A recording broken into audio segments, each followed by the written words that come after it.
Welcome to Great Talking Entertainment. I'm your host, KJ, and this is the podcast where I review movies and TV shows from all your favorite superheroes, including Marvel Comics, DC Comics, and much more. Please subscribe to my YouTube channel, Great Talking Entertainment official channel. Now let's go, baby!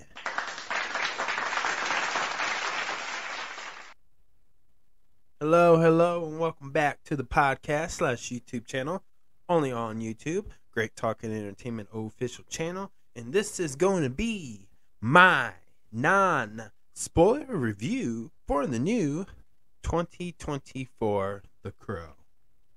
Now, this is a remake, so again, I'm not going to spoil it, but I'm going to review this new version of The Crow in a non-spoiler way, because if you're not sure if you want to see this or not, and you just need another opinion, or you need to hear a review to really help you make this decision to go see this in theaters, but let me be the one to convince you to go see the 2024 The Crow in theaters right now.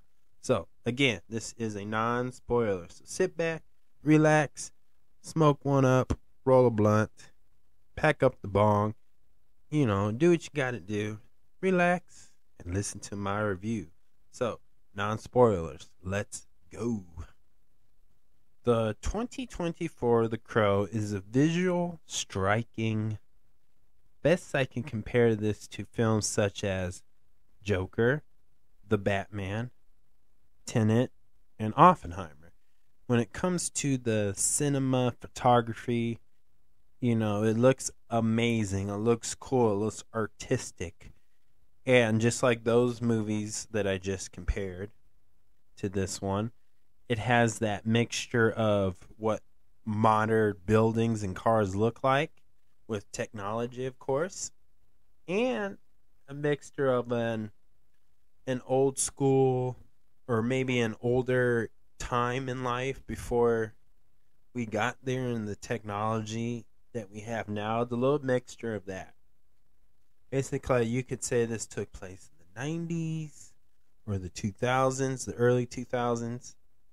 So it's your imagination, but it's hard to tell what, but I can tell it could be futuristic just because of the cell phones, but some of the cars look a little bit older. So, I'm not 100% sure, and they weren't very confirmish about it. So, which confirmish is not a word, but they didn't really confirm that in the movie. So, you just had to use your imagination on that.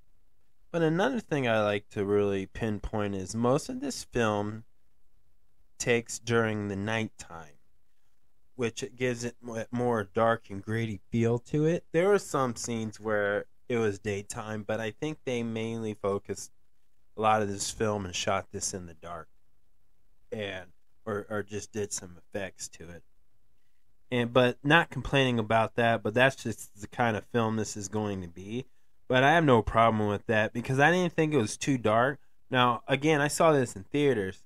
Now, if I watched this in my house, right, the way it's shot in the dark or whatever, or how they dimmed it, if I watched this during the day and the sun was out, I probably can barely see anything, and I had to close my curtains just to keep it dim and dark, just to see the screen. But I won't know that until it's on my TV, obviously. Now, it does give you that eerie and spooky feel. It's not quite like the original Crow.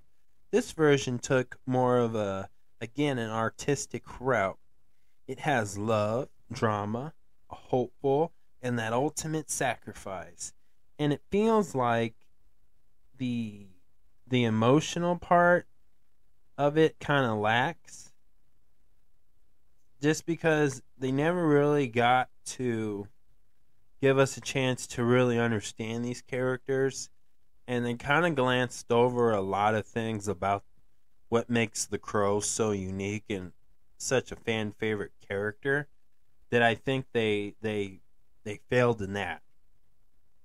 Now, again, they didn't go so much depth, and it didn't really have a impactful feel to it as well. This film does have this pacing where it feels a bit slow, but it's worth watching. Bill Skarsgård, to me, did his really best, and I thought he did an excellent job as portraying the Crow. And I loved his version of it where the Crow in 1994, it was like straight long hair, not long hair, but to the shoulders. But this one was kind of like a mullet, a long hair mullet, you know, professional in the front, party in the back. Didn't mind it at all, and I just thought, to me, again, he did a great job, and I liked the way the costume, or like when he became the Crow, like the actual Crow outfit that the Crow wears. I liked this one. I thought this was pretty cool. It seemed pretty more badass. And yeah, they really focused, this film itself focused on making him look like, well, obviously the eye candy for the people who are attracted to him, whether the actor or the character himself.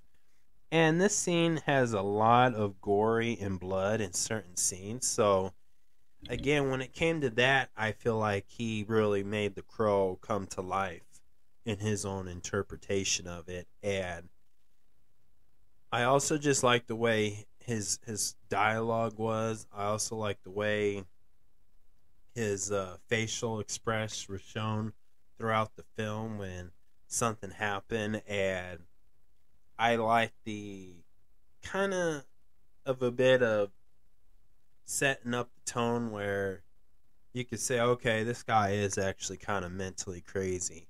But I kind of like that, and I dig that, and I want to see more of that kind of be brought. Now, did it live up to the original film? No. Did it live up to any of the books or comic books or anything like that? I would say no. But I would say this, it's not a bad movie. It's a great movie, I think, because I honestly enjoyed it when I watched it. But I'm also just a little disappointed that they didn't do nothing to, pay tribute to the original. I felt like they glazed over the vigilante part of him. I felt like they didn't really focus on that, and I felt like we never got enough time to see him do that stuff. Like, I felt like they should have that because he is somewhat a vigilante, like I said again, and they never really focused on that. This kind of just made it more about a more vulnerable side of him that I felt like they didn't need that many scenes to get that point across. I think one or two would have got it, and just go straight to what people wanted to see in this, because they had really a lot of high expectation, I would believe, for the remake of The Crow, and they were hoping to see some stuff that they remembered The Crow and had read about or seen in the original film, of course. But I feel like they didn't do that. But I did like it as a movie, but I felt like they missed so much potential that they should have done in this film. So, again, it's great. It's a good movie. But I feel like they did not execute this right. I feel like the plot of this was not really balanced out between the side stories that's within this film. And I felt like we never got enough time to see a full origin story of the Crow, which I was hoping it would be more like that, but they didn't go with that route. Now, they did kind of end it in a way where this could be it, or they could do a sequel. Now, do I think it deserves a sequel? I would say yes, because, again, I think this has the potential to be such a huge success. I feel like people would give the second prequel, the part 2 to this movie, a second chance to say, okay, hopefully they will do the stuff that we want to see that The Crow does, right? And I want to believe that if they did a sequel to this, that they would do that. So I still have hope for this because this does, again, have a lot of potential. But watching this as a whole and just comparing it to the original or any comic books or novelty books or any sort, I don't think it lived up to that, which is kind of sad because look what Marvel Studios doing. Like, I feel like they don't need to be scared to be comic book accurate. People, they can make money making these type of movies comic book accurate, and they would make a lot of money. I don't know why they don't think that would work for The Crow, and it just blows my mind. Like, again, the Marvel Cinematic Universe is working with outfits and silly things like that. I think The Crow should get a comic book accurate film or a show maybe, but that's just me. So hopefully that if it does good in the streaming service, I believe they would do a sequel because the cast again was amazing.